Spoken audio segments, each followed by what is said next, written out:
privileges of the position after their return to Rome. Even in 1861, much of the papal territories had been lost, leaving the Pope with no sovereign territory other than the papal residence and related buildings. Yet his temporal powers were still acknowledged. He was recognized as a head of state, and later, the Lateran Treaty of 1929 formally re-established papal sovereignty over the Vatican City. The Sovereign Order of Malta further exemplifies this principle, retaining international recognition as a sovereign entity despite the permanent loss of their territory upon Napoleon's invasion in June 1798. Despite such permanent loss of territory, the sovereignty and the international legal personality of the Sovereign Order of Malta continued to persist. Much later in 1894, the order settled in Rome and acquired two properties, the Magistral Palace and the Magistral Villa that received extraterritorial status. Today, the order maintains diplomatic relations with 112 countries, issues its own diplomatic passports, currency, stamps, and vehicle registration plates, and has been granted observer status in the United Nations. All these examples of state re-establishment illustrate the principle of continuity of states, as per international law, that a state's legal personality persists over time. A nation continues to exist even after a complete loss of territory. A far more striking example is of the oceanic countries, which are under the threat of their entire nation being drowned and submerged due to rising sea levels owing to global warming. In response to such existential threat of climate change, Pacific Island nations, including Tuvalu, have enacted constitutional amendments and made international declarations affirming that their nation and their sovereign rights will continue to persist, despite their entire territory being lost to the sea. This proactive stance is highlighted in the Constitution of Tuvalu Act 2023 and the Pacific Islands Forum Declaration of 2021. The Supreme Pontiff of Hinduism, Bhagavan Sri Nithyananda Paramashivoham, through the line of succession is the present 203rd Emperor of the Hindu Sovereign Kingdom of Surangi Samrajyam. He was crowned on the 31st of December 2004 at the age of 26. Thus, by very same principles of the doctrine of continuity, through which the international legal personality of Portugal, Genoa, Poland, Ethiopia, Czechoslovakia, Albania, Austria, Vatican, Tibet, Sovereign Order of Malta, and several other nations has been recognized despite having undergone a period of exile, annexation, occupation by a foreign power, or despite loss of territory. The SPH Nithyananda Paramashivoham, through well-established legal and historical facts about the Hindu sovereign state of the Surangi Samrajyam, derives all sovereign rights and powers of the royal lineage of the Surangi Samrajyam as its 203rd sovereign emperor, from his inheritance and continuation of the unbroken succession of the kingdom of Surya Vamsa Surangi Samrajyam Sarvanapitha. Surya Vamsa Surangi Samrajyam, through unification with 20 other sovereign Hindu states and sovereign ecclesiastical, historical entities, became part of the United States of Kailasa, which thus became a sovereign, independent juridical state, with the SPH Nithyananda Paramashivoham as the sovereign. Just as how the oceanic nations like Tuvalu have safeguarded their sovereignty from the existential threat of total submersion by amending their constitution and asserting that their sovereignty will persist regardless of the loss of their territory, Kailasa, which is a sovereign continuation of 21 sovereign Hindu states and sovereign ecclesiastical historical entities, is also reviving and continuing the Kumari Kandam Hindu nations that got submerged. As per the doctrine of continuity, these facts imply that the Kailasa's statehood is recognized by international law and manifests as a natural outcome of well-established historical legal facts. Share your time, talent, and treasure. Become part of Kailasa. Sign up as an eCitizen https://kailasa.ecitizen.info. Around 5,000 years ago, at the end of Mahabharat War, the ancient enlightened Hindu civilization consisted of 10,000 Hindu traditions, or sampradayas, that existed in 56 Hindu nations, 200 Hindu kingdoms, 1,700 Hindu provinces that covered more than 6 million kilometers square of Asia. The Supreme Pontiff of Hinduism, SPH, Bhagavan Sri Nithyananda Paramashivoham, is the reviver of Kailasa, this ancient, enlightened Hindu civilizational nation. Kailasa is an unbroken cultural, religious, historical, civilizational, and sovereign continuation and revival of multiple of these historical Hindu sovereign states and Hindu ecclesiastical entities. The unbroken continuity of these ancient Hindu nations through Kailasa results in the legal recognition of Kailasa as per the international customary law, particularly the doctrine of continuity. The international law, the doctrine of continuity, implies that upheavals and revolutions within a country, changes in government, territorial adjustments, measures taken during military occupation, or other internal transformations do not negate the existence of the country, do not affect the legal personality and international obligations of the country or state. The Vienna Convention on Succession of States in respect of treaties, 1978, addresses these principles of the doctrine of continuity as it outlines international law during situation of state succession or continuation. International law recognizes a state's legal personality by recognizing its identity. This perspective extends even during the period when the given state or country is annexed or occupied by a foreign power. Even in such cases, the legal personality of the state is considered to persist, enabling its subsequent re-establishment.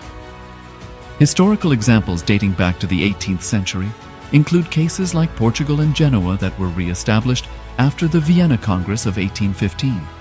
More recent examples include countries such as Poland, Ethiopia, Czechoslovakia, Albania, and Austria that were re-established after World War II. Even when a nation is deprived of its territory, the nation continues to exist. Its sovereignty and international legal personality continues to persist. The Dalai Lama, as the spiritual and temporal leader of Tibet, exemplifies this principle. In 1959, the Dalai Lama was exiled and forced to flee. Despite the challenges faced, the Dalai Lama continues to advocate for the preservation of Tibetan culture and garners worldwide support for Tibetan autonomy on the global stage. Similarly, from 1309 to 1376, the Pope of Catholicism had been in exile in Avignon. Despite this, he was recognized as the head of state as well as head of the church and given full privileges of the position after their return to Rome. Even in 1861, much of the papal territories had been lost, leaving the Pope with no sovereign territory other than the papal residence and related buildings. Yet his temporal powers were still acknowledged. He was recognized as a head of state, and later, the Lateran Treaty of 1929 formally re-established papal sovereignty over the Vatican City. The Sovereign Order of Malta further exemplifies this principle, retaining international recognition as a sovereign entity despite the permanent loss of their territory upon Napoleon's invasion in June 1798. Despite such permanent loss of territory, the sovereignty and the international legal personality of the Sovereign Order of Malta continue to persist. Much later in 1894, the order settled in Rome and acquired two properties, the Magistral Palace and the Magistral Villa that received extraterritorial status. Today, the order maintains diplomatic relations with 112 countries, issues its own diplomatic passports, currency stamps, and vehicle registration plates, and has been granted observer status in the United Nations.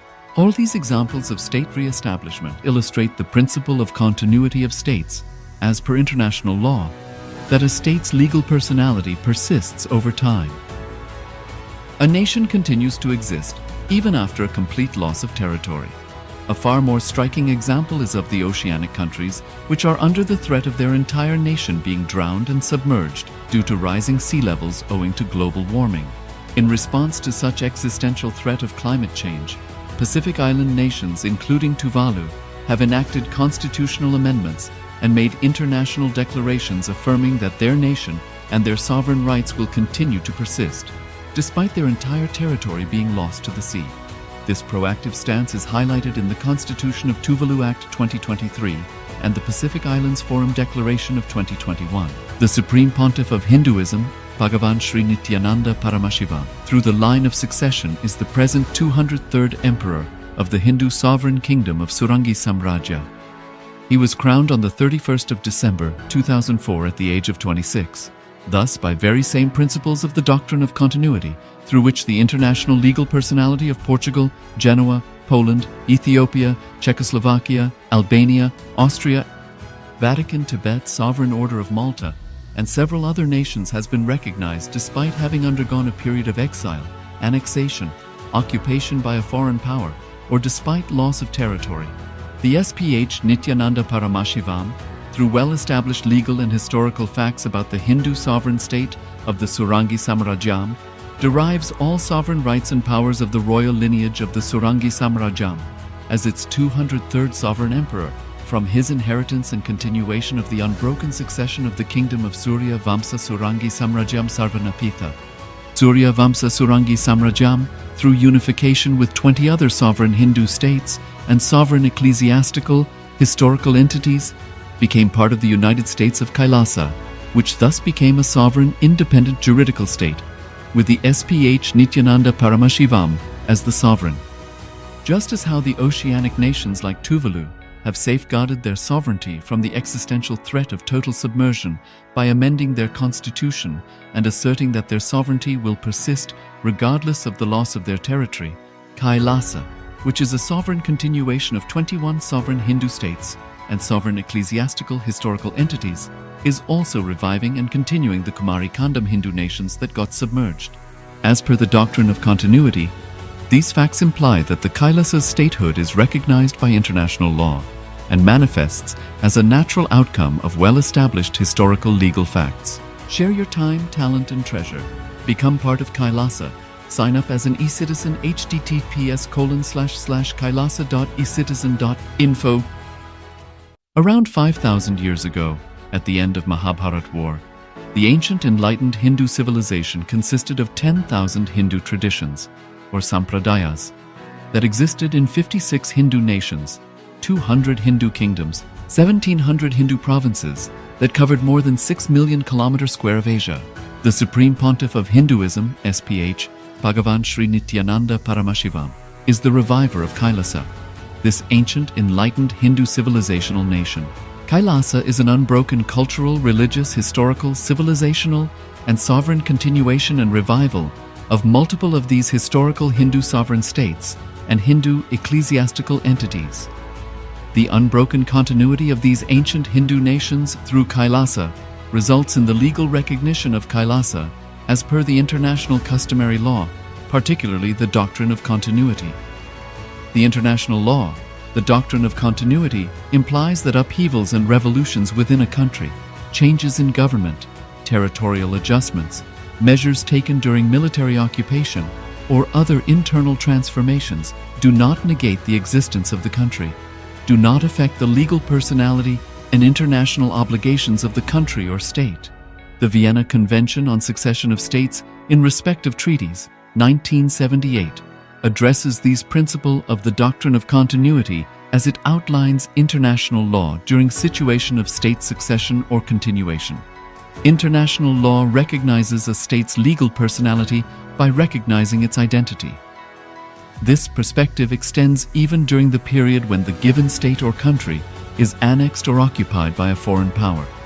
Even in such cases, the legal personality of the state is considered to persist, enabling its subsequent re-establishment.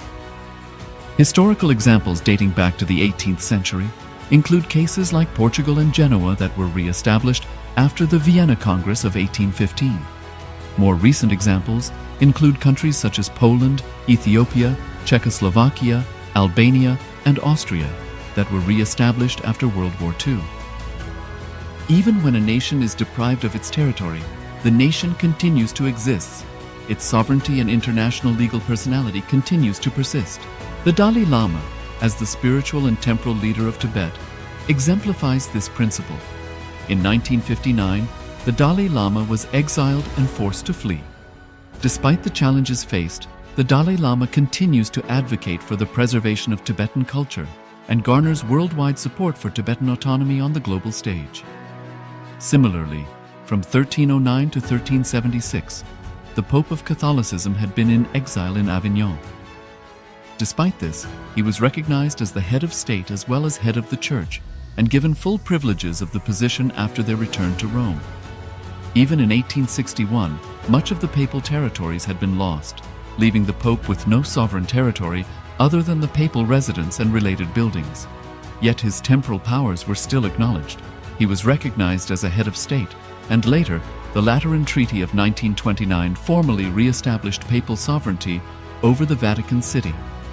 The Sovereign Order of Malta further exemplifies this principle, retaining international recognition as a sovereign entity despite the permanent loss of their territory upon Napoleon's invasion in June 1798. Despite such permanent loss of territory, the sovereignty and the international legal personality of the Sovereign Order of Malta continue to persist. Much later in 1894, the order settled in Rome and acquired two properties, the Magistral Palace and the Magistral Villa that received extraterritorial status. Today, the order maintains diplomatic relations with 112 countries, issues its own diplomatic passports, currency stamps, and vehicle registration plates, and has been granted observer status in the United Nations. All these examples of state re-establishment illustrate the principle of continuity of states, as per international law, that a state's legal personality persists over time. A nation continues to exist even after a complete loss of territory. A far more striking example is of the oceanic countries, which are under the threat of their entire nation being drowned and submerged due to rising sea levels owing to global warming. In response to such existential threat of climate change, Pacific Island nations, including Tuvalu, have enacted constitutional amendments and made international declarations affirming that their nation and their sovereign rights will continue to persist, despite their entire territory being lost to the sea. This proactive stance is highlighted in the Constitution of Tuvalu Act 2023 and the Pacific Islands Forum Declaration of 2021. The Supreme Pontiff of Hinduism, Bhagavan Sri Nithyananda Paramashivoham, through the line of succession is the present 203rd Emperor of the Hindu Sovereign Kingdom of Surangi Samrajyam. He was crowned on the 31st of December 2004 at the age of 26. Thus, by very same principles of the doctrine of continuity, through which the international legal personality of Portugal, Genoa, Poland, Ethiopia, Czechoslovakia, Albania, Austria, Vatican, Tibet, Sovereign Order of Malta, and several other nations has been recognized despite having undergone a period of exile, annexation, occupation by a foreign power, or despite loss of territory. The SPH Nithyananda Paramashivoham, through well-established legal and historical facts about the Hindu sovereign state of the Surangi Samrajyam, derives all sovereign rights and powers of the royal lineage of the Surangi Samrajyam as its 203rd sovereign emperor from his inheritance and continuation of the unbroken succession of the kingdom of Surya Vamsa Surangi Samrajyam Sarvanapitha. Surya Vamsa Surangi Samrajyam, through unification with 20 other sovereign Hindu states and sovereign ecclesiastical, historical entities, became part of the United States of Kailasa, which thus became a sovereign, independent juridical state, with the SPH Nithyananda Paramashivoham as the sovereign. Just as how the oceanic nations like Tuvalu have safeguarded their sovereignty from the existential threat of total submersion by amending their constitution and asserting that their sovereignty will persist regardless of the loss of their territory, Kailasa, which is a sovereign continuation of 21 sovereign Hindu states and sovereign ecclesiastical historical entities, is also reviving and continuing the Kumari Kandam Hindu nations that got submerged. As per the doctrine of continuity, these facts imply that the Kailasa's statehood is recognized by international law and manifests as a natural outcome of well-established historical legal facts. Share your time, talent, and treasure. Become part of Kailasa. Sign up as an e-citizen https://kailasa.ecitizen.info.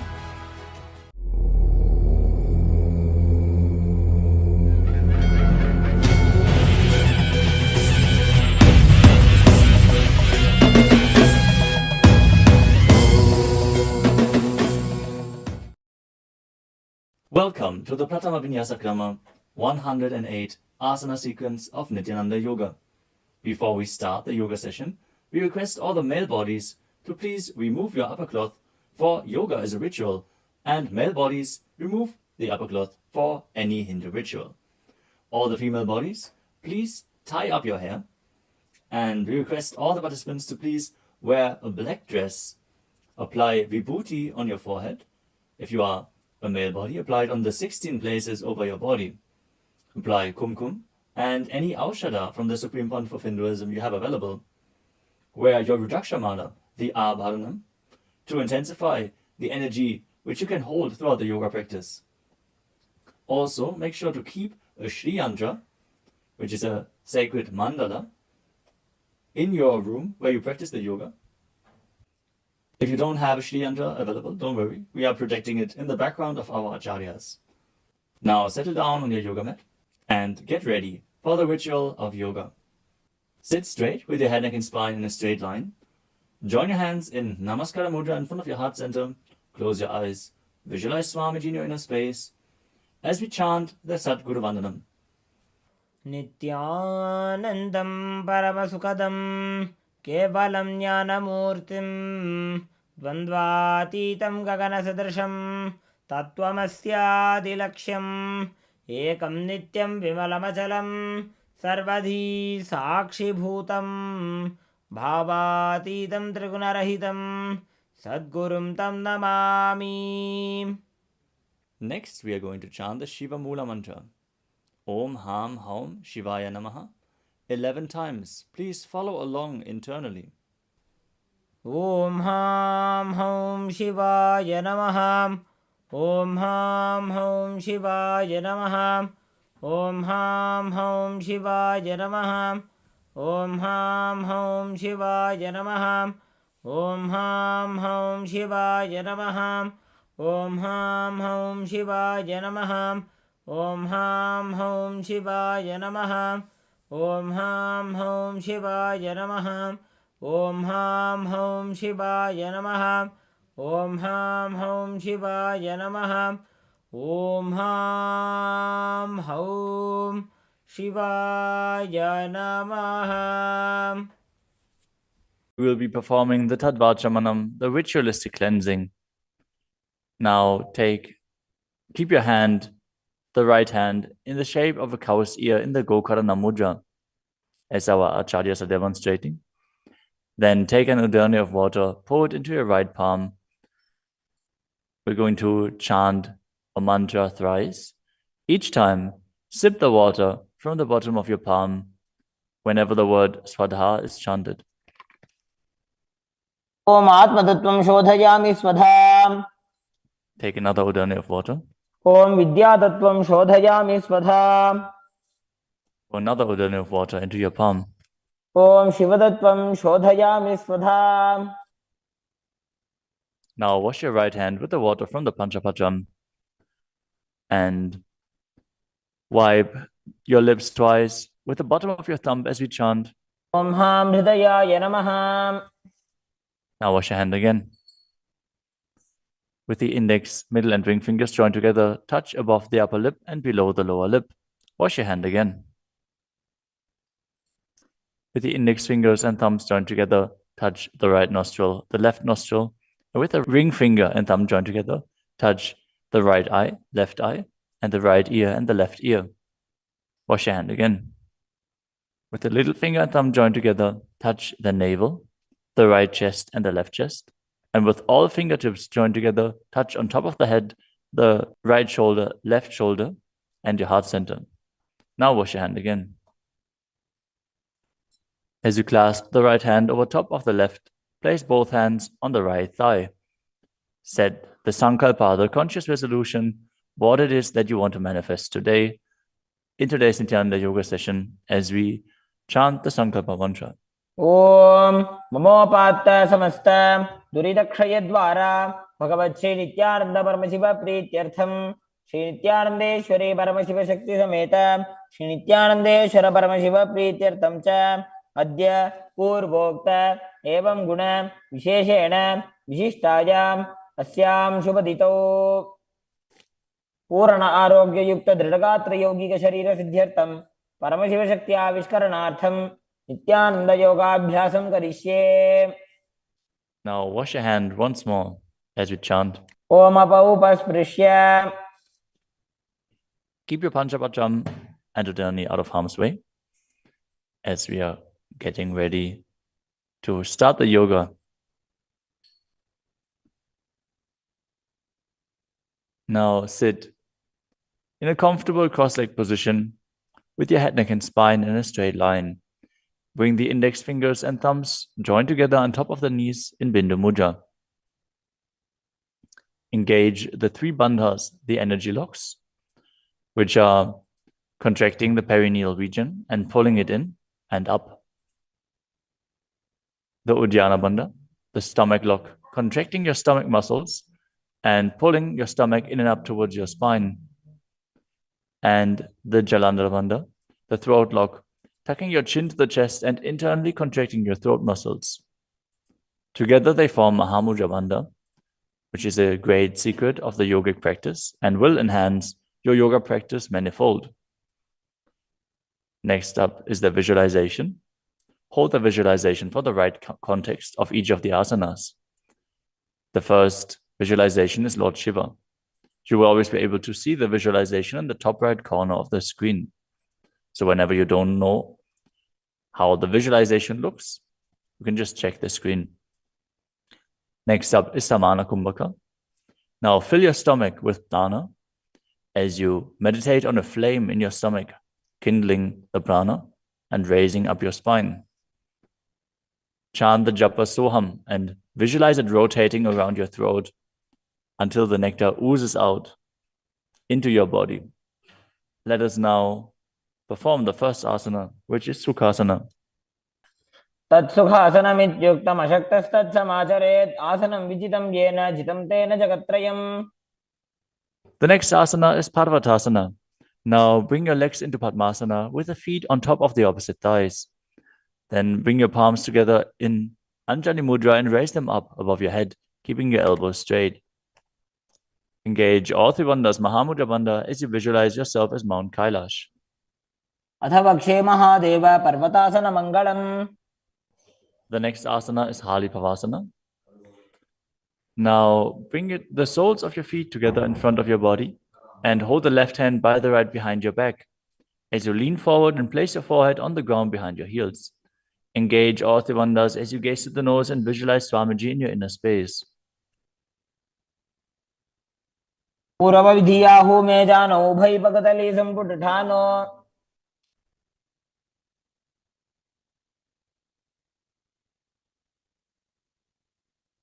The next asana is Nagi Pavasana. Now keep the soles of your feet together and stretch your hands out in front of the feet, cupping your palms, placing them down on the ground as you place your forehead on the ground behind your heels. Engage all three bandhas and gaze to the tip of your nose, visualizing yourself as a snake. पुरवविधिपर्यागाने नीचौहौ वेकहुनि फणास्यो लगाई.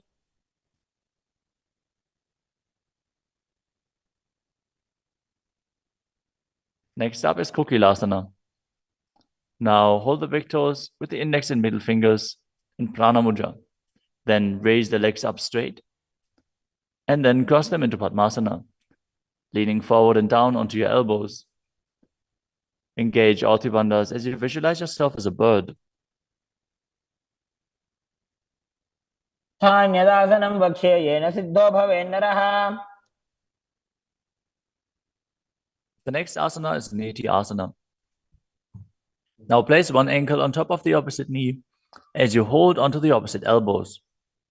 Engage all three bandhas, rotate your arms in a circle and gaze to the nose, visualizing Swamiji in your inner space, and after some time change the direction of the movement. घोड़ा बामा पादकी आशमाहिली सोये दक्षचरण को वार लोता परिकुल्फ समोय.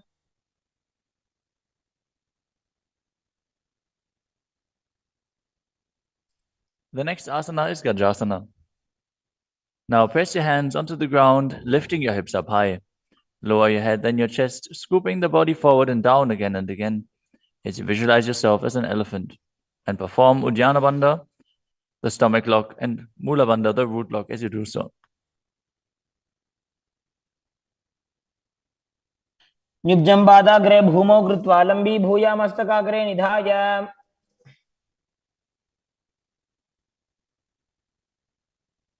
The next asana is Vrikshasana. From the same position, alternate pressing the heel of one foot into the ground while lifting the other heel up. Visualize yourself as a bear as you keep Uddiyana Bandha and Mula Bandha engaged. एकैकं पादमाकुञ्च्य गजासनं कुर्यात् वृक्षासनं भवति. The next asana is Vaishyasana. Now stand tall on the mat with the tips of the on the tips of the big toes, with all other toes raised off the ground. As you keep your head, neck, and spine in a straight line and bring your Index, middle, and ring fingers to the heart center in Hridaya Mudra. Visualize Swamiji in your inner space and perform Uddiyana Bandha and Mula Bandha. केशेन पादयुगलं बद्ध्वा तिष्ठेत दोमुखः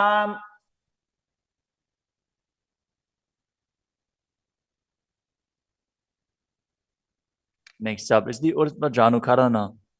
Stand with your heels touching, toes facing outwards at a 45-degree angle and the knees bent in Adimandi. Now, bring both hands to the chest with the elbows parallel to the ground. Then lift one knee up towards the center of your body. Follow along with the respective hand as you make circular motions on both sides again and again.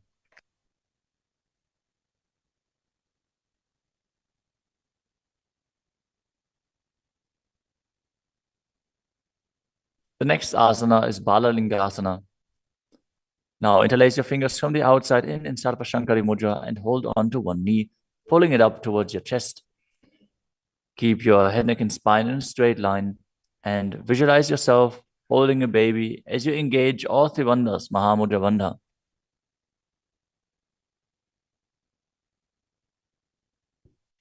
एकं जानूरसि आलिङ्ग्य स्थातव्यं बाललिङ्गनं भवति. You move on to Padapidanasana. Now take the foot and pull it behind towards your buttocks. Hold it with both hands. Be straight. Engage all three bandhas as you visualize Swamiji in your inner space. एकस्मिन् पादतले कराभ्यां वेष्टयेत्तनुम्. The next asana is Natarajasana.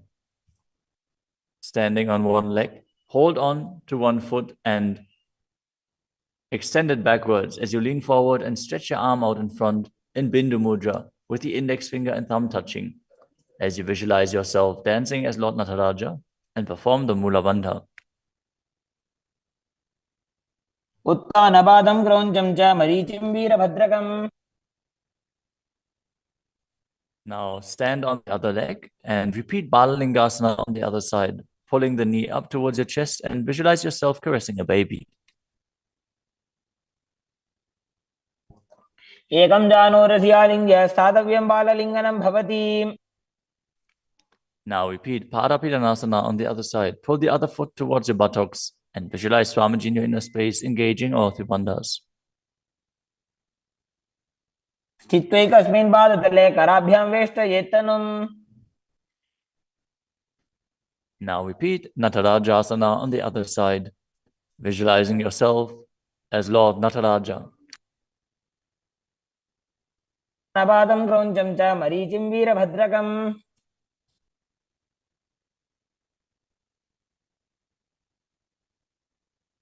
Next up is the Ardha Rechita Karana.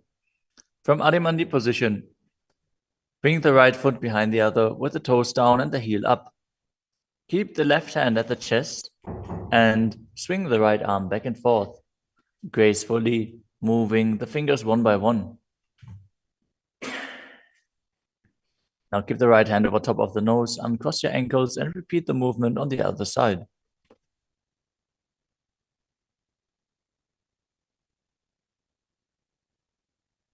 Next up is the skeleton dance. Now visualize yourself as a skeleton as you shake your body intensely.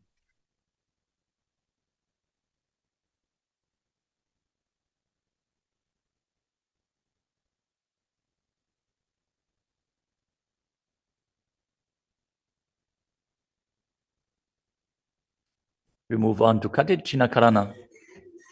From Adimandi, with the heels together, toes pointing outwards and the knees bent, bring your hands above your head with the arms crossed, palms facing backwards. Now open your hips to one side and open the arms along above your head. Return to the center and repeat the movement on both sides again and again.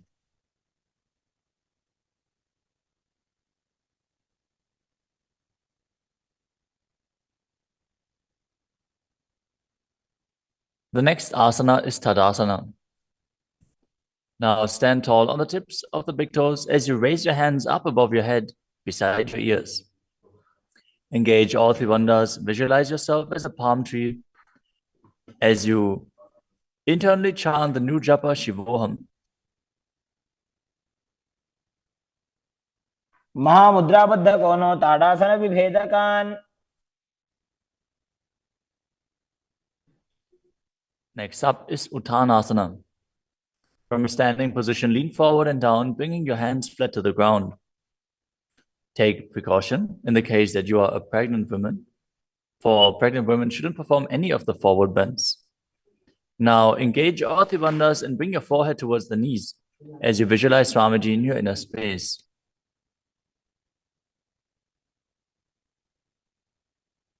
महामुद्राबद्ध कोनो ताड़ासन विभेदकान्.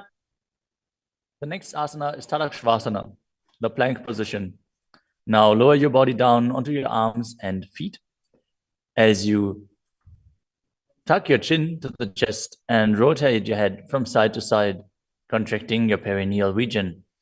Visualize Swamiji in your inner space. Keep breathing in the Samana Kumbhaka, filling your stomach with prana and visualizing a flame rising up your spine. गजासनवस्थित्वा मस्तकं वारं वारं दक्षिणकुक्षिं सव्यकुक्षिं नजेत्. The next asana is Bhujangasana. Now lower your entire body down onto your stomach as you keep the toes pointing backwards and your hands next to the chest. Now raise your head up using the strength of your lower back. Don't lift your body any higher than your belly button up. And open your mouth wide as you inhale through the hollow of your throat in Bhujangani Mudra. Visualize yourself as a cobra as you perform the Mula Bandha. अंगुष्ठनाभिपर्यन्तम् अधोभूमौ विनिन्यसेत्. The next asana is Shashasana.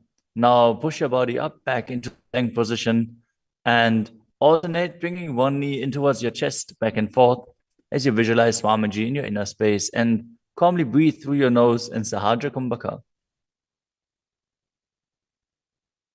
जासन संस्थितो जानुद्वयमाकुञ्च्य वारं वारं कर्तव्यं शशासनं भवति. The next asana is Rathasana. From a tall plank position, place one foot in between the two hands as you simultaneously jump one foot back and bring the other one in between the hands. Alternate again and again as you visualize yourself as a chariot. गजासन संस्थितो एकैकं पादं पुरोमार्गेण भ्रामयित्वा कर्तव्यं रथासनं भवति. The next asana is Vidavajrasana. Now keep one foot flat on the ground with the toes pointing forwards and the knee bent at a 90-degree angle. Now extend the other leg back, keep the knee straight and the toes pointed outwards. Raise your arms up parallel, pull the stomach in and up and gaze to your third eye, visualizing yourself as Lord Vidavajra as you perform Uddiyana Bandha and Mula Bandha.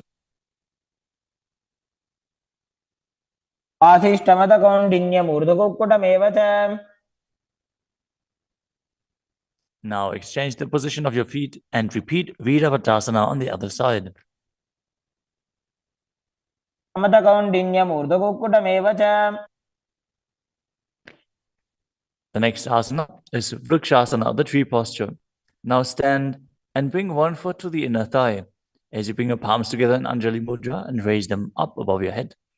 Keep your elbows straight as you gaze forward and visualize yourself as a tree. अमोरमूलदेशे च जाम्यं पादं निधायतु.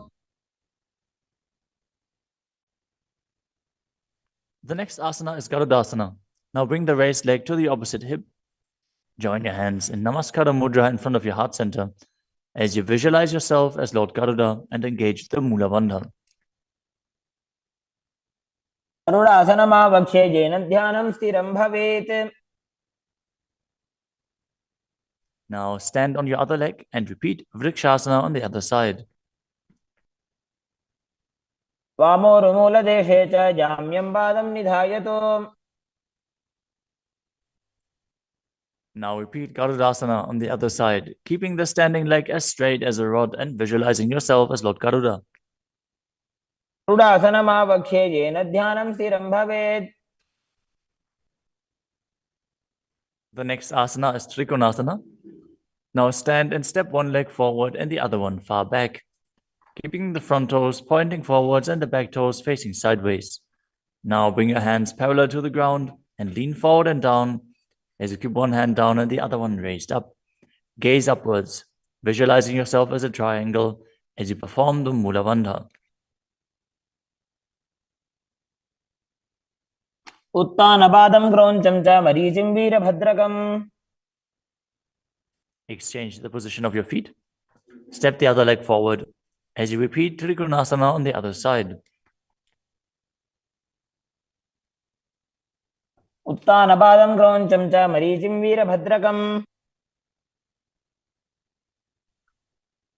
Next up is the Nikutaka Karana. From Adimandi position, heels touching, toes pointing outwards and the knees bent. Raise one heel off the ground and bring your hands in front of the heart center with the palms facing each other.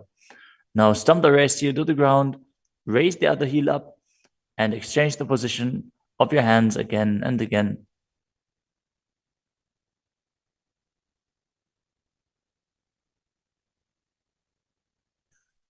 The next asana is Angushtasana. Now lower your body down onto the tips of your toes, placing the perineum on the back of your heels. Raise your knees off the ground and keep them together as you join your palms in front of your heart center in Namaskara Mudra. Visualize Swamiji in your inner space as you breathe in Brahmari Kumbhaka, buzzing like a bee on the inhalation and exhalation as you perform the Mula Bandha and internally chant the Nujapa Sadashivoham. बन्धासनमित्याहुः गोरक्षासनमेव च. The next asana is Saurasana. From the tips of the toes, extend one leg straight out with the heel down and the toes up. Keep your fingers down on the ground by the sides with the palms facing forward in Vara Mudra. Visualize Swamiji in your inner space as you perform the Mula Bandha. प्रसार्य एकं पादतलं संस्थाप्य त्वेकपादकम्. The next asana is Vidunanasana. Now, from Saurasana, lean forward and hold on to the big toe in Prana Mudra. As you hold the back heel with the other hand, balance. Visualize Swamiji in your inner space and perform the Mula Bandha. गुल्फस्थितो पादमेकं प्रसार्य तत्पादाग्रं संस्पृश्य तत्करेण. Now exchange the position of your feet. Stretch the other leg forward as you repeat Saurasana on the other side. प्रसार्य एकं पादतलं संस्थाप्य त्वेकपादकम्. Now again, lean forward and down, holding on to the front foot and the back heel, repeating Vidunanasana on the other side. स्थितो पादमेकं प्रसार्य तत्पादाग्रं संस्पृश्य तत्करेण. The next asana is Brahmajarankushasana. As you keep the toes on the ground and the perineum placed on top of the heels, which are raised off the ground, keep a gap between your legs and place the back of your hands on top of the respective knees. Contract the perineal region and tuck your chin to the chest as you gaze in between the two hands in Shambhavi Mudra, with eyes opened wide, unblinking, actually gazing within. As you visualize Swamiji within and perform the Jalandhara Bandha and Mula Bandha. दो भणा पानी होय वैसे एड़ी mail रघुदानी वैसे. The next asana is Kapilasana. Now drop your knees to the ground with the toes tucked behind, sitting your perineum on the heels. As you keep your hands on top of the respective thighs and pull your stomach in and up, contract the perineal region, gaze to the tip of the nose and visualize yourself as Sage Kapila Muni. उभय पगदली समटारावे तिनकी Mahuli core मिलावे.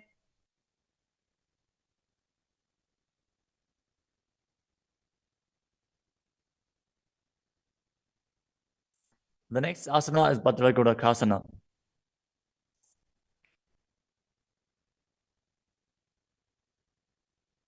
Maintain the same position as you shift your gaze up to the third eye. Visualize Swamiji in your inner space as you buzz like a bee in Brahmari Kumbhaka.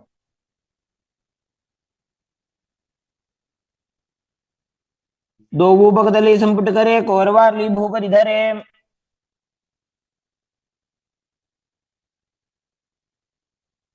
The next asana is Suryasana. Now sit with your toes tucked, perineum placed on top of the raised heels.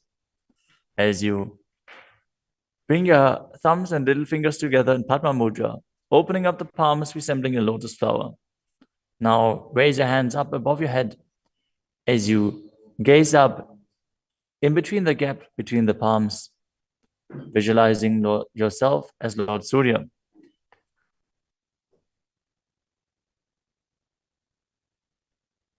AD दो गुदातरी आने फना पानी बैठक अब निठाने. The next asana is Mandukasana. Now sit with the toes flat, perineum on the heels.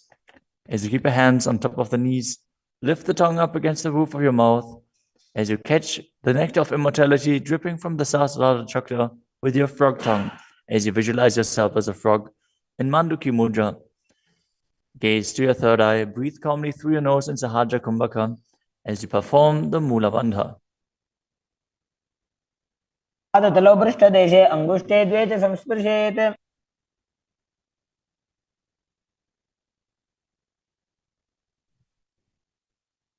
The next asana is Uttana Mandukasana.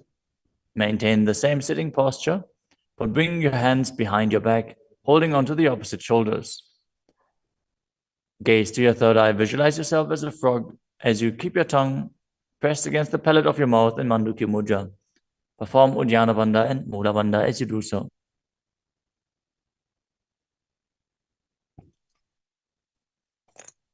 मंडूकासन मध्यस्थं कुर्पराभ्यां धृतं शिरः. The next asana is Simhasana. Now cross your ankles and sit on your feet. As you keep the knees wide, fingers spread on top of the knees, open your mouth wide, stick out your tongue and exhale forcefully as you gaze at the tip of your nose and visualize yourself as a lion.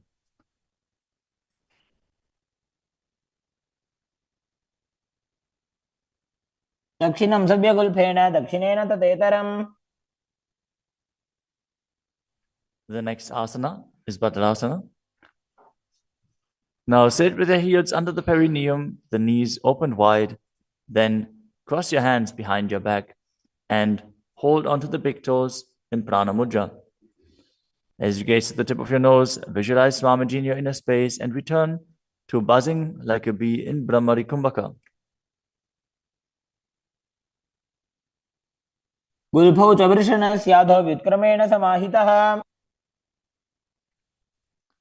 The next asana is Kakapusandi Asana. Now squat and keep the feet flat on the ground as you keep your knees opened wide and bring your arms in and around the raised knees. Interlace your fingers behind your back if you can. As you visualize yourself as a crow and gaze to the tip of your nose as you engage the Mula Bandha.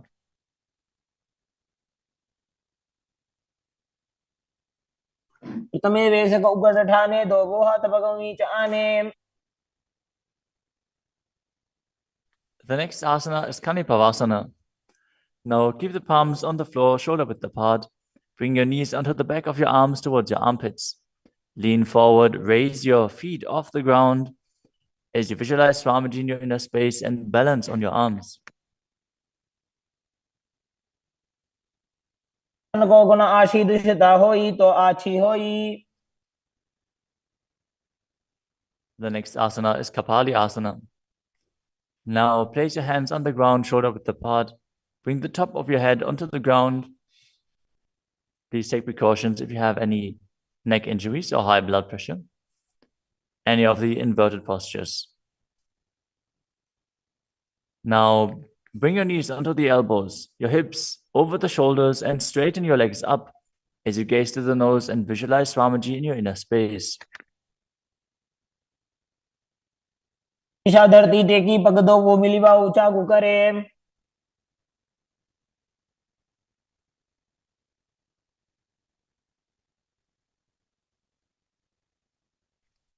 The next asana is Parshvamayurasana.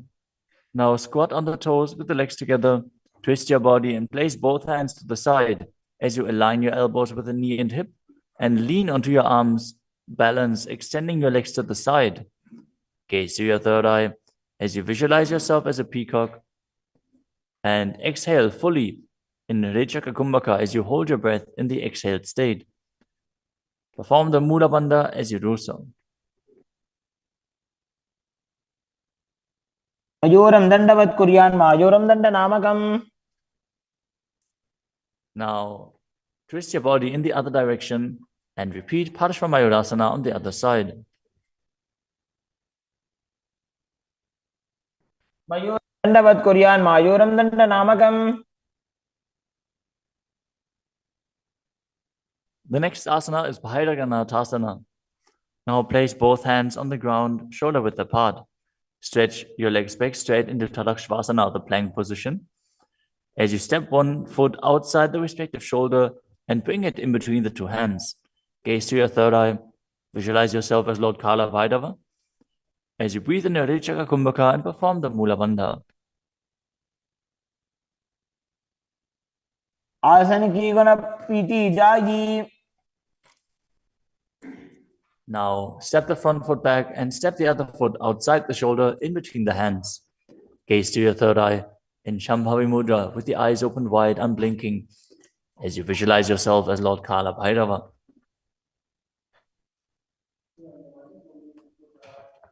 आसन को गुण पीति जाई. The next asana is Unmukha Pitasana. From Tadakshvasana, the plank position, bring your forearms down on the ground. As you walk your feet forward, raising your hips, lift your chest and head up and gaze to your third eye, visualizing Swamiji in your inner space.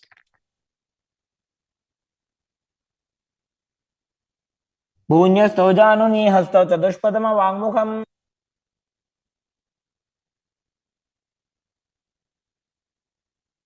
The next asana is Vashishthasana.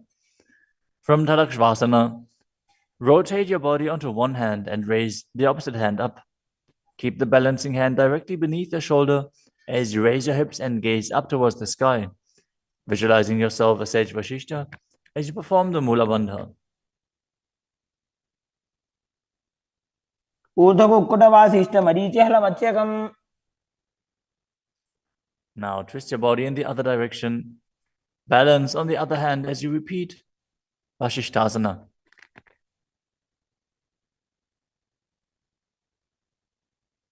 ऊर्ध्वकुक्कुटवासिष्ठ मरीचिहलमत्स्यकम्. Now come to a seated position and extend your legs out in front with the heel down and the toes pointing up. Now bring your hands under the buttocks with the palms facing up. Keep your spine straight, elbows close to your body. Tuck your chin to the chest. Contract the perineal region. As you gaze through the nose, visualize yourself as Lord Hanuman and internally chant the new japa Mahasada-shivoham.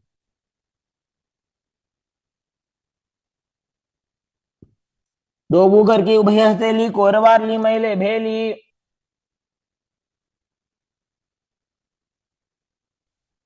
Next up is Paschimottanasana.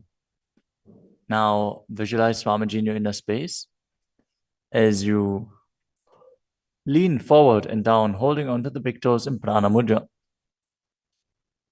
Perform Mahamudra Bandha, all three bandhas engaged, and exhale all the air from your lungs in Lichaka Kumbhaka. जानो Burrill लाटंतो पश्चिमं दानमुच्यते. The next asana is Ugrasana.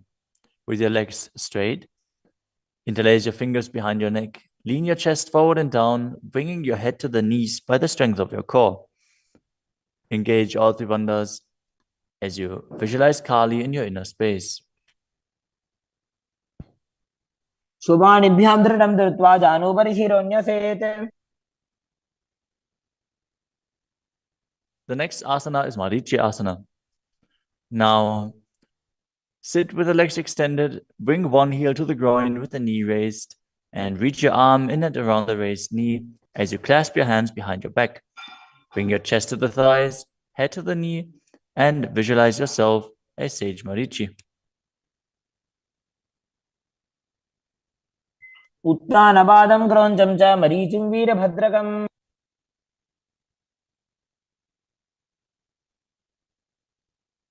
Now drop the knee down to the ground and lean forward, holding onto the front foot with both hands.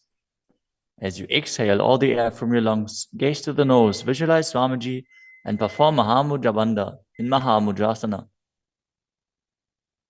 मुद्रां प्रवक्ष्यामि तन्त्रेऽस्मिन् मम वल्लभे. Now extend the other leg out.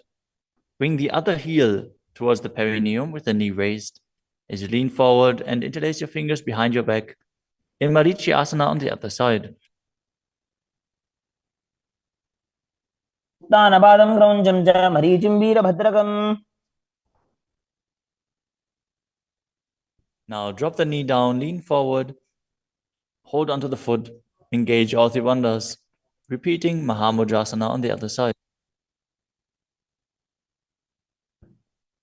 महामुद्रां प्रवक्ष्यामि तन्त्रेऽस्मिन् मम वल्लभे. The next asana is Bhadrasana 2. As you sit and bring the soles of the feet together, with your heels close to the perineum, keep your knees wide, hold your feet firmly with both hands, and maintain a straight spine as you gaze to the nose and visualize Swamiji in your inner space. कुल्भौ तु वृषणस्यादः सीवन्त्याः पार्श्वयोः क्षिपेत्.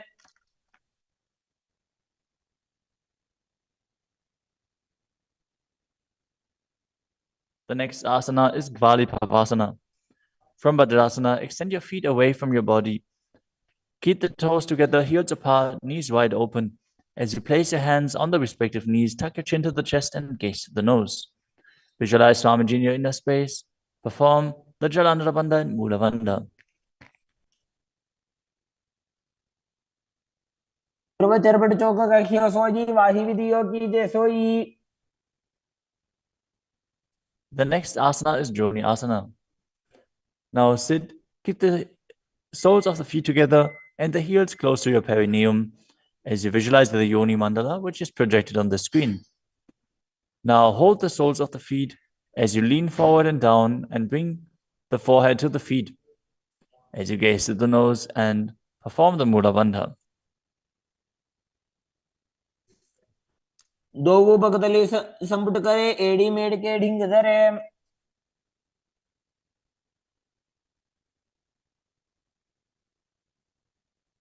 The next asana is Midakipavasana. As you sit and keep the heels together, toes apart and the knees wide, lean forward and down and extend your hands out to the side. Keep the palms facing down on the ground to the sides as you bring your forehead to the ground behind your heels. Gaze to your nose, visualize Swamiji and perform the Mula Bandha. पूर्व विधि परिभगतली संपुट शोल एड़ी मिली राशे. Next up is Siddha Samadhi Asana. Now sit and keep the toes together, heels apart. As you bring your arms below the shins, extend them out to the sides and keep the palms facing up. Bring your forehead to the ground above your feet as you bring your toes near your throat if you can. Gaze to the tip of your nose, visualize Lord Surya in your inner space and perform the Mula Bandha. दो भगतली संपुट करे शोले मेड़ आगा में धरे. Next up is Chinaki Pavasana. Now sit and keep the heels together, toes apart, as you hold the feet and open them up like a book, bringing the backs of your hands onto the ground and the elbows pressing down on the thighs. Gaze to the nose and visualize Swamiji in your inner space. दो बगांगी एड़ी धरती मगिवा मेड़ लगावे. The next asana is Chadapata Chukasana. Sit and bring the soles of the feet together with the heels at your perineum.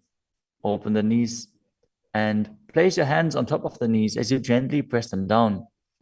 Pull your stomach in and up, gaze to your third eye as you visualize Swamiji in your inner space. दो भगतली संपुट धारे आगा ने कर jar पसारे.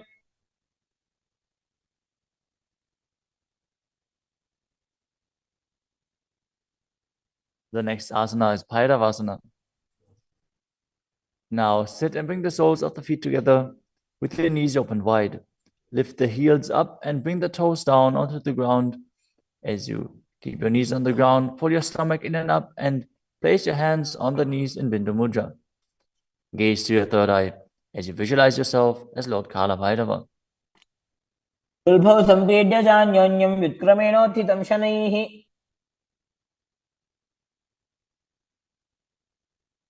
The next asana is Samanasana. Now sit with one heel at the perineum. Lift and hold the other foot, pulling the sole of the foot to your chest. Gaze to your third eye as you perform the Mula Bandha and visualize Swamiji in your inner space. समानासनमावक्षे सिद्धमन्त्रादिसाधनात्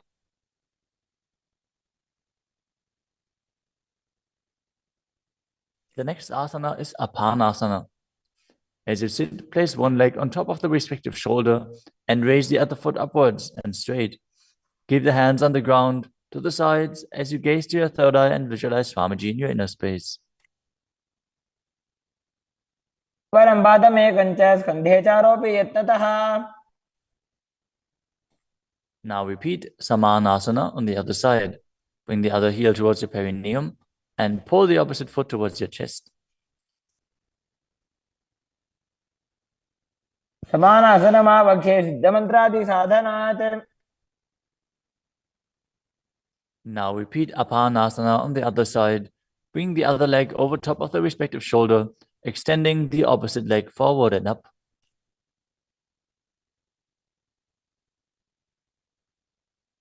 परं पादमेकञ्च स्कन्धे चारोपि यत्नतः.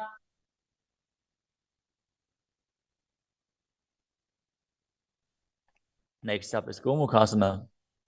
Now sit and cross one leg over the other, aligning the knees at the center of your body with the feet by the opposite hips.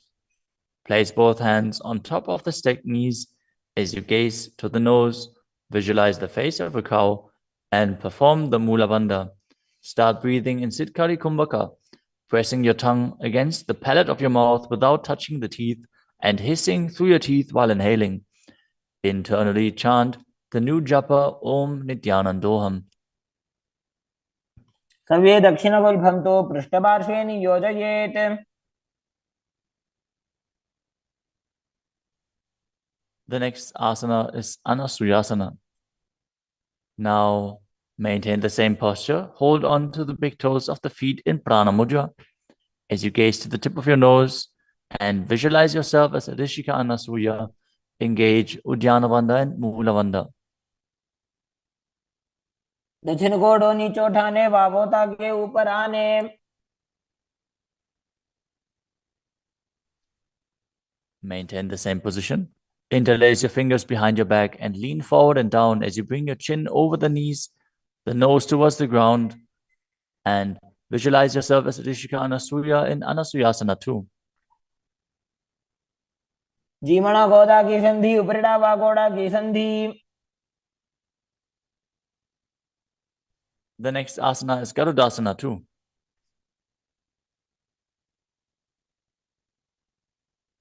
Now sit on the ground with one heel pressed against the perineum. As you keep the opposite foot flat on the ground with the knee raised to your chest. Keep the hands on the respective knee. As you visualize yourself as Lord Garuda, gaze to the nose and perform the Mula Bandha. दावो बगमोडी एडी माहिलो गुल्फ मूलद्वारणी चैदे.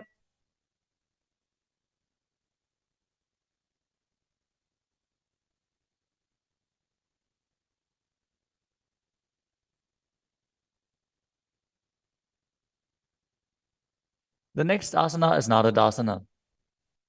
Now sit and place your perineum on top of one heel as you interlace your fingers behind your neck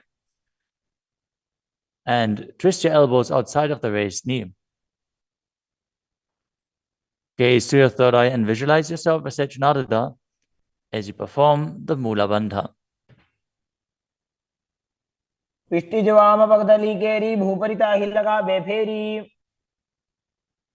Next up is Matsya Pitakasana. Now place one foot on top of the opposite thigh. Wrap the respective arm around the knee, holding onto the opposite shin as you hold the big toes with the other hand in Prana Mudra. Visualize yourself as Matsya, the fish avatar of Lord Vishnu, as you perform the Mula Bandha. नवामांगुष्टंतो गृहीतं मत्स्य पीठकम्.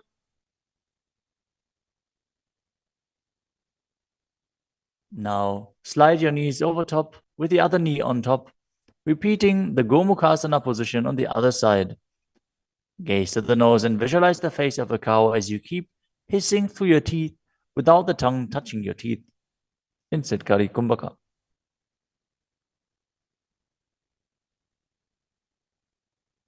सव्ये दक्षिणगुल्फं तु पृष्ठपार्श्वे नियोजयेत्.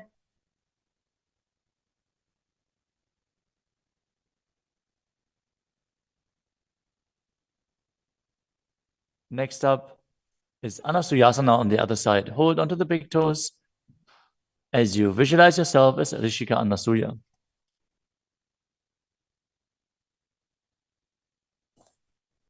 दक्षिण कोड़ो नीचे उठाने wow तागे ऊपर आने.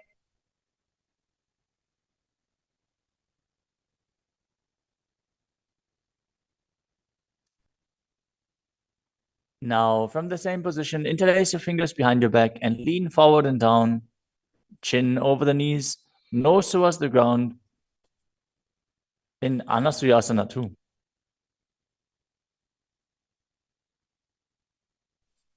जीमणा गोदा की संधि उपरिड़ा वा गोड़ा की संधि.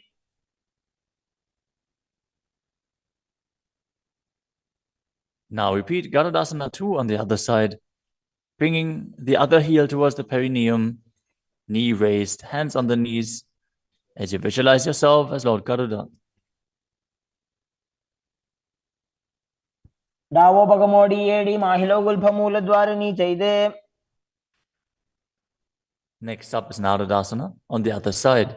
Raise the perineum onto the heel, interlace your fingers behind your neck, and twist your elbows outside of the raised knee, visualizing yourself as Sage Naruda.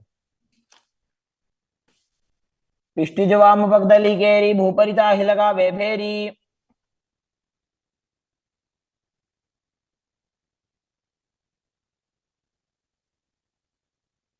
Next up is Matsya Pitakasana on the other side. Now place the other foot on top of the opposite thigh. Hold on to the shin and the big toe of that foot as you visualize Matsya, the fish avatar of Vishnu. वामेन वामांगुष्टं गृहीतं मत्स्यपीठकम्. Next up is Matsindrasana. Now place one foot on top of the opposite thighs as you place the opposite foot on the ground, flat. Twist and bring the elbow outside of the raised knee. Keep your raised arm by the neck. Turn your head back and gaze to your third eye, visualizing Matsyendranath, the great sage and master of Hatha Yoga. उदरं पश्चिमाभासं कृत्वा तिष्ठति यत्नतः.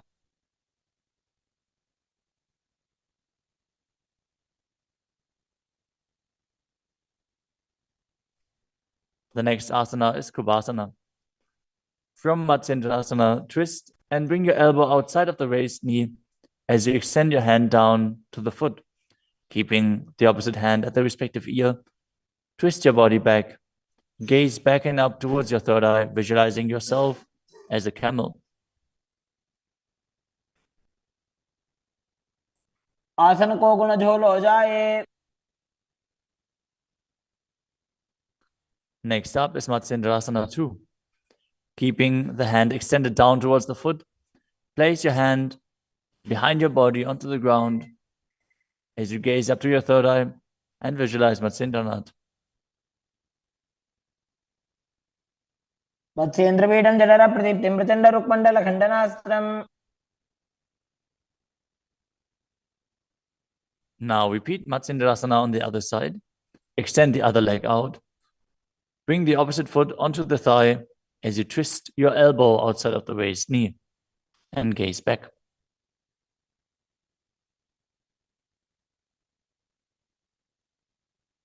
उदरं पश्चिमाभासं कृत्वा तिष्ठति यत्नतः.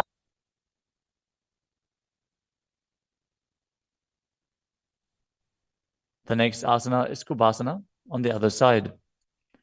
Now hold on to the front big toe and prana mudra as you keep the other hand towards the respective ear, gazing back and up towards your third eye and visualizing yourself as a camel. आसन को गुण झोल हो जाए. The hand to the ground behind you. Twist your body even further as you Visualize Matsyendranath in Matsyendrasana too.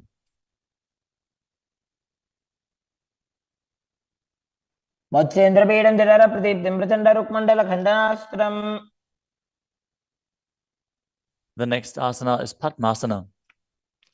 Now place your feet on top of the opposite thighs as you keep your palms flat on the respective knees. Engage all three bandhas, Mahamudra Bandha, as you gaze to the tip of your nose. Visualize yourself as Lord Shiva. Breathe in Sitali Kumbhaka, now pressing your tongue against the back of the teeth, hissing while inhaling as you internally chant the new japa Om Nithyananda Mahasadaशिवोहम. आसनं द्विविधं प्रोक्तं पद्मवज्रासनं तथा. The next asana is Padmasana too. As you sit in Padmasana, cross your hands in front of your body and hold onto the big toes in Prana Mudra. Gaze to the nose, visualize yourself as Goddess Parvati, the consort of Shiva, as you perform the Mula Bandha. अनुचरणं कृत्वा ऊरू संस्थो प्रयत्नतः. The next asana is Kukutasana. Now sitting in Padmasana, place your hands on the ground between the two thighs as you lift your body up off the ground. Visualize yourself as a rooster as you breathe calmly in Sahajra Kumbhaka and perform the Mula Bandha. पद्मासनं सुसंस्थाप्य नान्बोरोरन्तरेकरो.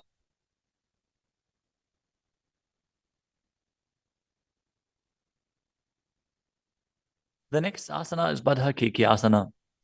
From Padmasana, raise up onto the knees as you bring your hands flat on the ground with the fingers pointing backwards. Keep the elbows together, press them against the navel, and then lean forward. Find balance and extend your knees up off the ground. Visualize Swamiji in your inner space as you perform the Mula Bandha.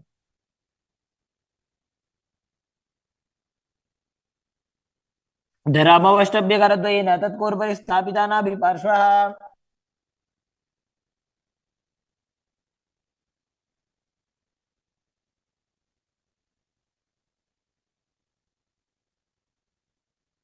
The next asana is Mayurasana. While on your knees, place your palms on the ground with the fingers pointing backwards. Keep your elbows at the navel, lean back, lean forward, find balance, and extend your legs up off the ground, visualizing yourself as a peacock as you perform the Sahajra Kumbhaka and engage the Mula Bandha.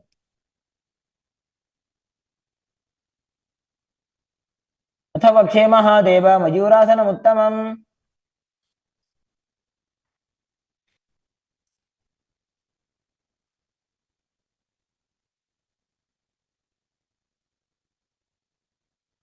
Next up is Makasana.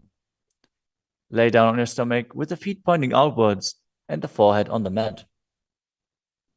Interlace your fingers behind your neck as you visualize yourself as a crocodile and perform the Mula Bandha. अध्यासशेते हृदयं निधाय भूमौ च पादौ च प्रसाद्यमानौ. As you lay on your stomach, place your hands on the ground beside your chest. Raise your legs up, bring the thighs off the ground, visualizing yourself as a locust. In Shalabhasana. अध्यासशेते करयुग्मवक्षो भूमिमवष्टभ्यकरयोस्तलाभ्याम्. The next asana is Ushtrasana. As you lay on your stomach, bring your hands to the feet. Pull the feet down towards the ground outside of your hips. As you visualize yourself as a camel and perform the Mula Bandha. अध्यासशेते पदयुग्मव्यस्तं पृष्ठे निधाय विधृतं कराभ्याम्.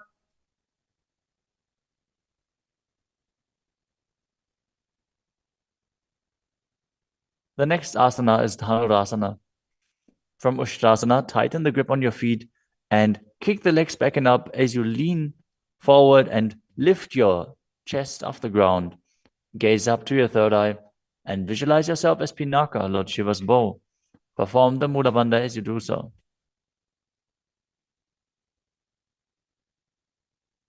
त्रिसार्यपादौ भुविदण्डरूपौ करौते पृष्ठे धृतपादयुग्मम्. The next asana is Makasana. Now come to a kneeling position with your feet flat on the ground, sitting in between the two heels. Place your hands on top of the knees. Visualize Swamiji in your inner space. Breathe calmly through your nose in Sahaja Kumbhaka. As you gaze to your third eye, contract the perineal region in Mula Bandha and internally chant Om Nithyananda Paramashivoham. उल्टा मोड़ी पाओ तो वैसे बहुरो जगते करे कैसे. The next asana is Gohi Asana. From the kneeling position, place your elbows on the ground, shoulder width apart. As you interlace your fingers, bring your head towards the ground and hold it with your hands. Now raise your hips up. Walk your feet forward until your hips align with your shoulders. And then raise your legs up off the ground and pull the knees close to your chest. Try to touch your chin with the knees as you roll your body up in the inverted posture. Gaze to the nose and visualize Swamiji in your inner space. दो हाथ की कहुनी जोई पुनिह कलाजी जाने दोई. Now, from Gohi Asana, extend your legs up straight into Shirshasana. Gaze to the nose and visualize Swamiji in your inner space as you perform the Mula Bandha. विपरीतं मण्डलं च द्विधैव विदितं हिनः. Gently lower your body down and come to a seated posture. Now sit with your hands behind your calves and stretch your legs up. Bring your forehead to the knees as you come to a vertical position with your legs.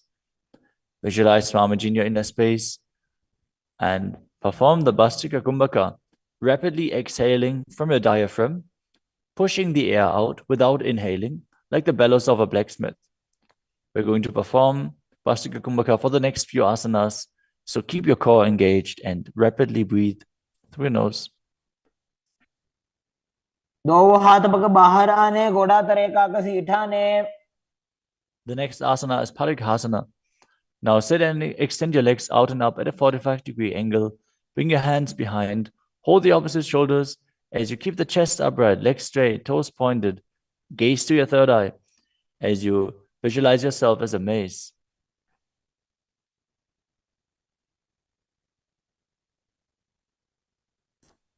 उत्तानशयनं कृत्वा पादौ मिलित्वा प्रसार्य. Keep breathing rapidly as you sit and extend your legs out and up at a 45-degree angle. Keep your arms parallel to the ground or bring them down to the ground as you gaze to your third eye and visualize yourself as a boat in Makasana. तानशयनं कुर्पराभ्यां भूमिमवष्टभ्य. Next up is Rudrasana. Now sit and lift your feet up. Scoop your hands under the heels and pull the feet towards your chest. Keep your spine upright, gaze to the nose as you visualize yourself as Lord Rudra. Perform the Mula Bandha as you do so. पगदली संपुटक हाथस्योपक उचाई. The next asana is Unmukha Pitasana too. Now lay down on your back with the feet flat on the ground, the knees raised up. Bring your palms down to the ground with the fingers just touching the back of your heels. Lift your hips up high. Press the feet into the ground as you tuck your chin to the chest, gaze to the nose, and visualize Swamiji in your inner space. ऊर्ध्वे च जानुनी कृत्वा शवित्वोर्ध्वमुखं तथा उत्थाप्य हस्तौ तिष्ठेत्तु पीठ उन्मुख नामके. Now lower your body down flat onto the ground. Keep the palms facing up next to your hips. As you contract the perineal region and forcefully pull the Kundalini Shakti up along your spine towards your Sahasrara Chakra in Shakti Chalan Mudra. Relax. Completely unclutch from any micro movements of the body and mind. As you visualize that your body is dead, and the Supreme Pontiff of Hinduism, Swamiji, is liberating you. Internally chant the Mahavakya, Om Nithyananda Paramashivoham.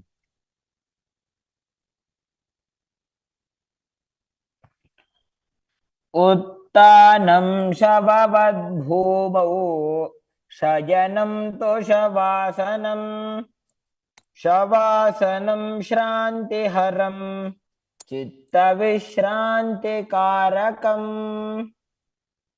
ॐ नित्यानन्द परमशिवोऽहम् ॐ नित्यानन्द परमशिवोऽहम् ॐ नित्यानन्द परमशिवोऽहम् ॐ नित्यानन्द परमशिवोऽहम्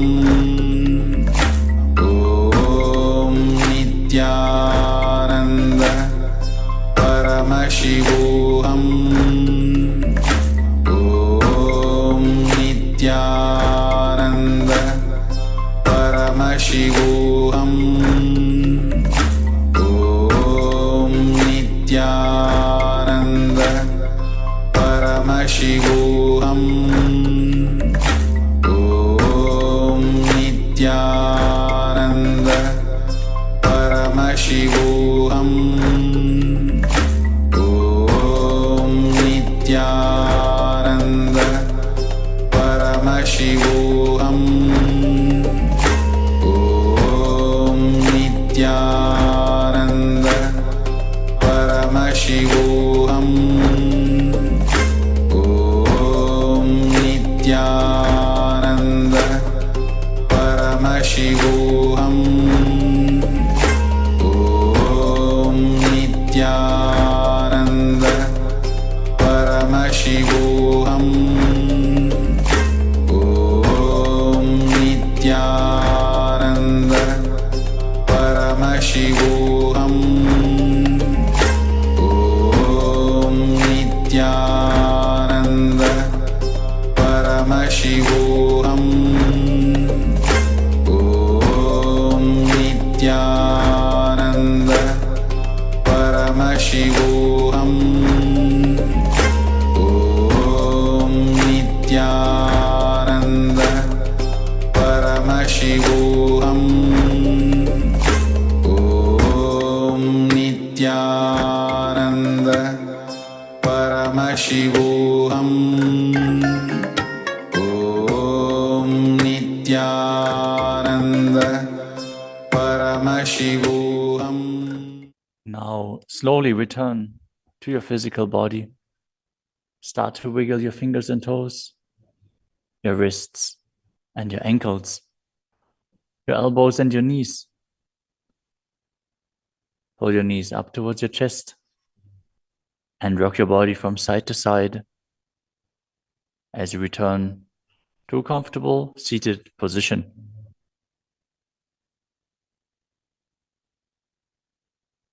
Congratulations! You completed the first 108 asanas of the sequence, which are the Pratama Vinyasa Krama. We are now going to continue the sequence with the next asana, which is Yathasana Ishtasana. Now sit in a posture that brings ease to your physical and mental space. Bring your hands on top of the knees in Bindu Mudra. Visualize Swamiji in your inner space. Breathe in Samana Kumbhaka, filling your stomach with prana and meditating on the flame kindling in your stomach as you perform the Mula Bandha and internally chant the Mahavakya, Om Nithyananda Paramashivoham.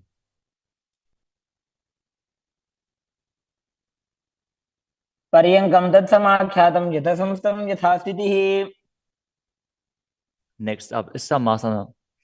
Now sit in a cross-legged position. Keep your hands on the knees with the thumbs and index fingers touching. Take a long, deep inhalation and hold your breath. After exhaling, breathe deeply in and out, visualizing Samrajyam and performing the Mula Bandha. इदानीं गर्भिणीनां योगाभ्यासो यथा लघु.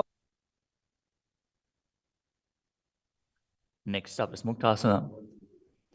Now place the left foot against the genital region and place the right foot over top of the left. Keep your hands facing down on top of the knees. Gaze to your nose as you visualize yourself as a sage liberated by the Supreme Pontiff of Hinduism in Muktasana.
Nithyananda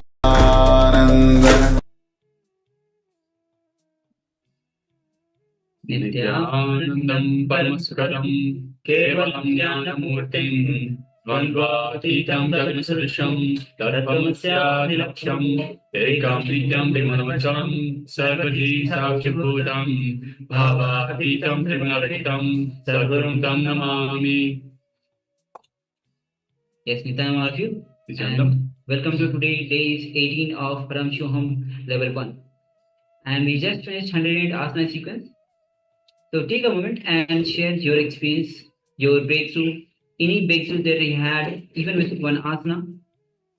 Let us share and how the yoga itself is reflecting in your life. Take a moment and share. Meanwhile, we'll be getting started with the power manifestation. And so requesting all of you to switch on your cameras. Claudia and Wang Zibin and Man. Switch on your cameras and also Maharaj Baby to be available in the camera. We are starting with the power manifestation. So be ready with the blindfold or piece of cloth to cover your eyes as we enter into the SUPREME for manifesting the powers of third eye. Yes, so the Shastra Pramana is the scriptural reference to manifest these powers of third eye. Kapalantarmano nyasya tishtan milita lochanaha kramena manaso dhadyat lakshaya lakshamuttamam. The translation of this verse goes as, by fixing the mind on the inner space within the crown center and sitting stably without any movement, having the eyes closed in succession, by that stability of the mind and inner space, through the power of the third eye, one directly sees the ultimate goal, Lakshyam, by having the vision beyond the sight. That reveals any object or place, attaining the space of oneness with the source, Paramashiva. So with this, let's get ready to manifest the powers of Paramashiva. Requesting all of you to, you can cover your eyes with a blindfold or a piece of cloth as we enter into manifesting the powers of third eye. So you can cover your eyes now, sit with your head, neck, spine in a straight line, and also requesting all the participants on YouTube also to cover their eyes with the blindfold or a piece of cloth. So now let's get ready. You can, as you sit with your head, neck, spine in a straight line, visualize Swamiji in your inner space. Feel his energy filling your entire system, all the trillions of cells in your body. His infinite love, compassion is overflowing through your body. His infinite grace showering upon you. Now gently bring your awareness to your third eye, Angya Chakra, the area between your two eyebrows. And through your third eye, gaze to Swamiji's third eye.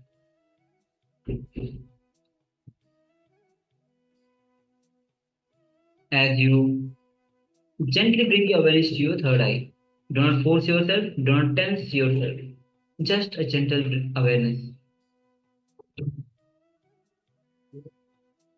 With deep connection with Bhagwan, remove all your self-doubts that you have. Unclutch from all the thoughts, all worries, all fears that you feel, all wherever you feel you are stuck, just unclutch from everything. Remember that everything is boils down to thought. Unclutch, go on unclutching. Finally unclutch from the word unclutch itself. Then you enter into the space of that pure oneness with Paramashiva, from where the power starts manifesting. Now let's start chanting the Mahavakya. Om Nithyananda Paramashivoham. Om Nithyananda